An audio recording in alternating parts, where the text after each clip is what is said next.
Ọlá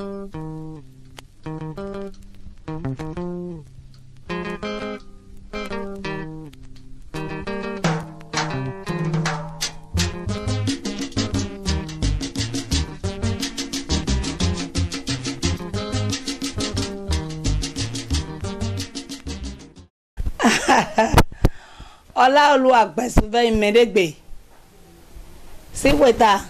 ẹ̀nẹ̀ pàdé obìnrin rẹ̀ mọ̀ mi tó pẹ̀ta lẹ̀ bó tó pẹ̀ta lẹ̀ yìí àmọ́ mo mọ̀ ẹ̀nẹ̀ àmọ́ númẹ̀sẹ̀ lẹ́nu aṣọ dèjì náà wú gà mọ́ àmọ́ mi tó mọ̀ hùn mi tán lẹ́ tó dán hùn mi tán lẹ̀ òvòdún ọ̀lẹ̀ sì dìwọ̀ ẹ̀yìn Ọlá Olúwa gbẹ̀sùnfẹ́ yìí bọ̀ hùn ọ̀gán tẹfọdí tí èjì sì dì lọ èso àtọ pété náà bọ èso ayìyín kọ sọ àjẹyìn kọ jíjẹ bọ ẹyìn mẹrẹgbẹ dọnkù mi mọ bòdún rẹ tó dán bòdún rẹ kó ètò gbé rẹ òbí ètò rẹ tó pété àtọrọ bọ èdò sọgbẹdẹ ègò tó mọ ẹ máa yẹ tó pété àtọrọ tọ náà tọrọ bọ sàpàtà wa ìtàn dèmẹ máa mọ sàpàtà sì dìwẹ tiẹ kọ lọ àsọtọ òun má dọ̀nù àyíkọ́sọ ọ̀bì tán ẹ àyíkọ́sọ ẹ̀ka ìgbìbọ̀ tó hàn jíjà yìí ni bọ̀ tó hàn pé èpòrò pọ̀ wá tó jíjà yìí ni utu ẹ̀zọ́n pọ̀ mi tó mọ̀ yé lò mọ́ pọ̀ mẹ́yìn hùn náà gán kọ̀ọ̀kan bó wá fínilẹ̀ ọ yé lọ mọ́ numẹ̀sẹ̀ náà náà yé lọ bọ̀ yé lọ mọ́ náà alọ̀ ẹ̀tọ́ náà yàgà pọ̀ ẹ̀ náà tọ́ pété àdìbọ́dọ̀dẹ̀wù òvodun náà yà sapata náà yà dan náà yà dudu náà yà vodun dé pépé náà dé wà fínilẹ̀ pọ̀ náà mọ̀ fífa bọ̀ kódò ètò náà sọ́yọ́ náà mẹ́pọ̀ gbóná sọ́ọ̀tẹ̀ náà hùn náà gán Ọlá Olúwa mẹ́rẹ́gbẹ̀ lọ ẹ̀ náà tiẹ̀ náà dandandan ló ìdọ̀hún tó mẹ́ tíadó pọ̀ bọ̀ vodun hùn lẹ́pọ̀ alẹ́ zọ̀n lọ gẹ́dẹ̀ bọ̀ mi sọ́dọ̀ ń dó tiẹ̀dí lọ sún pàápàá dẹ̀fọ́dí sì ń fi lọ ẹ̀ náà sọ́ọ̀tẹ̀ náà bọ̀dà gbẹ̀ náà tì náà mẹ́pọ̀ fífa náà tì náà mẹ́pọ̀ mẹtẹlẹ télévision mẹdẹgbẹ tv sí télévision àjàmà tí ó ní òvodun hun tó lẹ bìtọ́ ẹ télévision àjànú tí a nù kẹ́nu hun bí de kó hun sẹ́ńtọ́ àlọ́pàdé ńkọ̀ǹkọ̀ lẹ kpó wẹ́ mẹdẹgbẹ tv hun télévision na bọ̀ télévision kan wà nù dàgbé ọwọ́ ẹ kó nù wà gbókòrò dàgbé ọ̀sán lè di wẹ́ tó bọ́ àwọn télévision tv ọ̀nù mi bẹ́ẹ̀ kíláyé dàgbé ọ̀nù mi mẹ́bi kẹ́kẹ́ sọ yìí. Oh, je dirais peut-être trop quelle appréciation. C'est vrai que pour apprécier les choses qui se sont bien déroulées, on n'a souvent pas les expressions qu'il faut. Ma foi, je dirais quand même que cette fête a été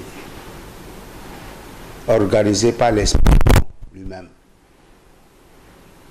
Les 9, 10 et 11 novembre dernier, j'ai assisté à quelque chose d'important de ma vie. Depuis le vendredi soir, le 9 novembre, jusqu'au dimanche 11. J'ai vu les merveilles de l'Esprit Tron. Et j'ai lu en notre Hunogan, Ọlá Olúwa, un homme très déterminant, un homme très engagé, un homme qui avait une vision. Et cette vision s'est concrétisée réellement à travers ce que nous avons vu les 9, 10 et 11 novembre dernier. J'ai vu les hauts dignitaires de l'Esprit Tron aux côtés de Hunogan Ọlá Olúwa. Ọlá Olúwa, quand je parle de hauts dignitaires, il en fait forcément partie aujourd'hui dans la ville de Porto Novo. Je crois bien que l'Esprit Tron a fait des merveilles.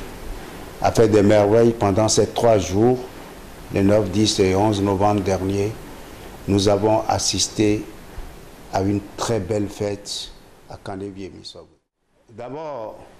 message à l'endroit de ceux qui ne sont pas arrivés. Ils ont perdu certainement quelque chose de leur vie. Mais quand on croit en l'Esprit Tron, il faut toujours espérer. Ceux qui ne sont pas venus,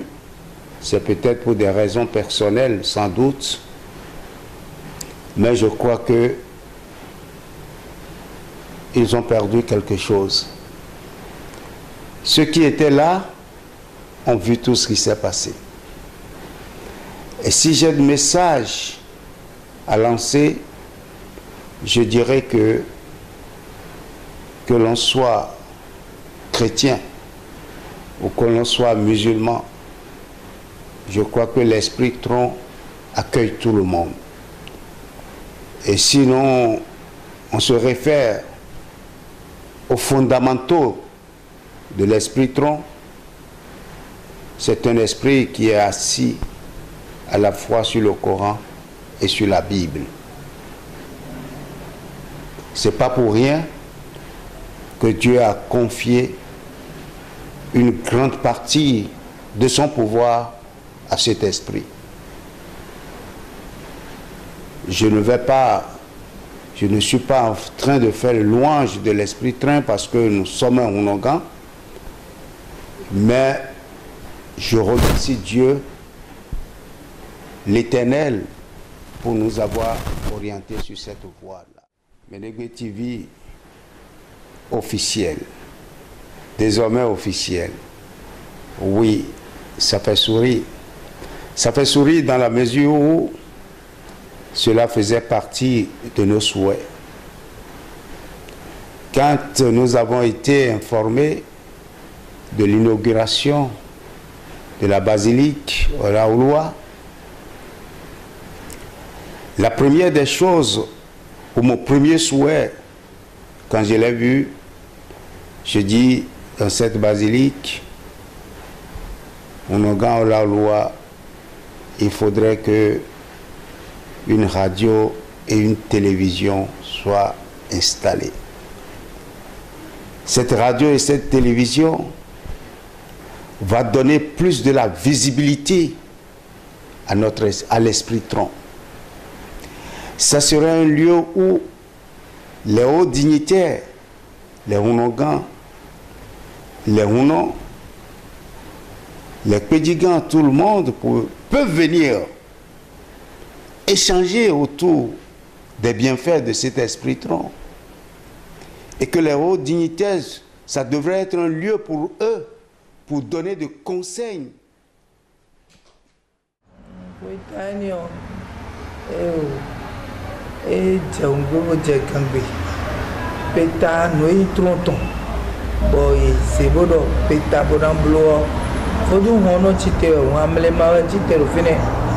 Nous les bénis, laissez votre défendiwa.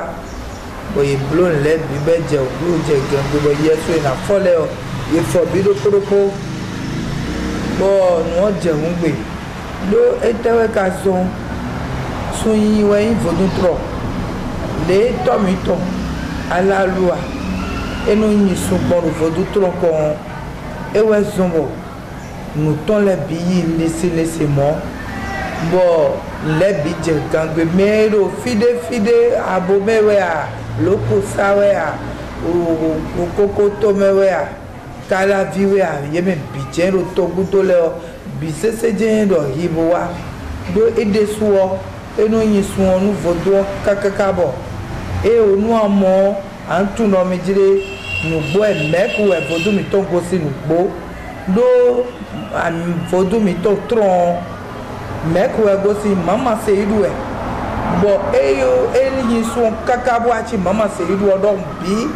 bo nu kikio ewe je ngbo je gagbero poton ta bo de hikole o bisese o eyo ze bisese do ayonu si aloji do vodu mi ton ayonu e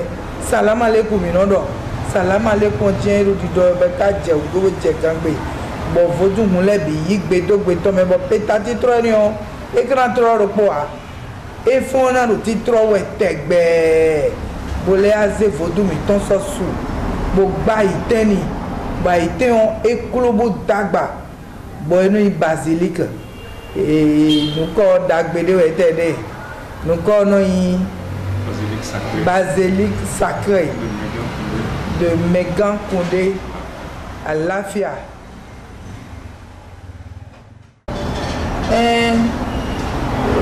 Atikleluvi huno gan tasino azeteme lewe nyo tabo télévision eni wa bonu eni dokle wen domenu mi tonle bonu minima ibudo de mewo do me wa gbe me file yo eko wa do fodume do ayeji mi de o fodun ji mi kode anayi siseno ya anayi malenu ya anayi o serafu ya anayi christianiste celeste ya catholique ya nu de bubada yeloji bi o fodun no mi me bi do mi ro sinu e si on fodun e nu e no dana no mi bo mi no duo mi o we boy kai fodun o si mi no nu fodun e aye gbon mi de o fodun e wan de o de mi no yi yaya fodun e bo mi kira do diro mi kuna sen fodun wen do te ma do chowa bo wa chowa mo gbon wen do le bi me bo mi do na sen wen do mi to le e we zon bo nu mi ma he wa nu de si nu ko nu mi a wen do me mi ton si nu e yero jijo do e bo wen do me nu me le ton le ru gbele wele o e we zon bo mi ro ku to yi we me de ro bodo nu me de we a me de ka ro nti wa nu mi we o kweta ne yo ni ndoro kweta ne o ni ye ma vivia be lalo e do me to godo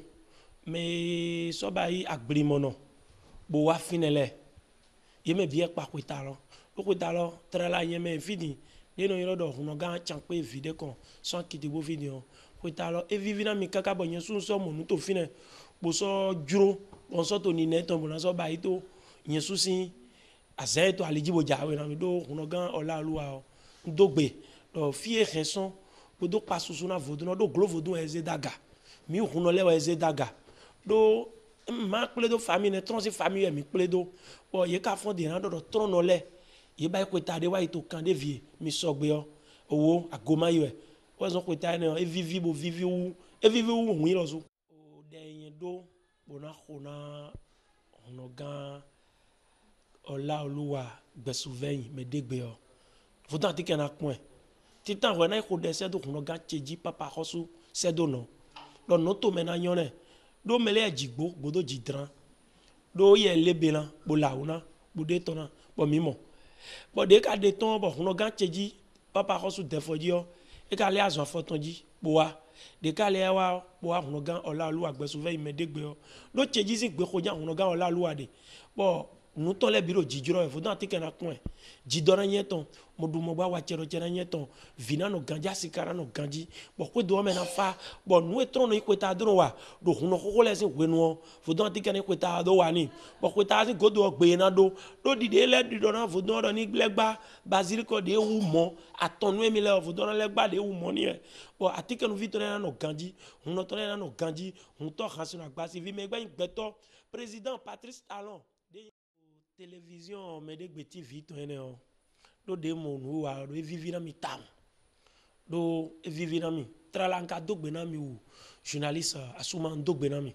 do mi kudo vodo atike se kan yo pele do gbe no kuno gan ola lu agbesu ve me de gbe do vodo atike si hunto we mi jonze yaga podo nu egbe blo point do me ko mi ton le vodo yi je mi ton le de no wa dagbe na mele o mi jonze vodo ayi je le ton bo me to fide me da ja me da yo me do togodo ya me do jiwe do ko ya gawo ya ye me pona mo do télévision me de gbe tv ne ba télévision ne boni atayi me de pon ni won do me ko de ba to jijando we bo aron pon yesu ni ate to blode ti to ko gbe dai ni ato nu edo e de do fine o yesu agwa ko gbe o ana ne de we vojo we son télévision yen modo eyon do de modo e vivi na yen tam nye ka juro doro fodo atike ni le glo dane unga mo na de nye ka modo edo viviro mo janwe nye na so ze television e daga ro ni do mana no godo na do modo nu e wa mitiro e vivina mi tam do gbe na mi journaliste le bo le do gbe na kuno gan ola luwa be so fe me de gbe do eze dota o ka yen do fodo hun to me na jira do mi re de do ma de fodo ne do vo de ma ka de fodo ne do vo a fodo ne ma so de wo so do vo wa so television nu émission mi ton le e vivina mi ni ndo ma vivira mi ndo adigba e vi mi ka bo vi na baba ti rosu se do no bon iglo bo idokpo ne to sogbe ji lo ni kuche e bayi do o oya kya bingba o nu wa ene o e nu wa de bo nko me agbeto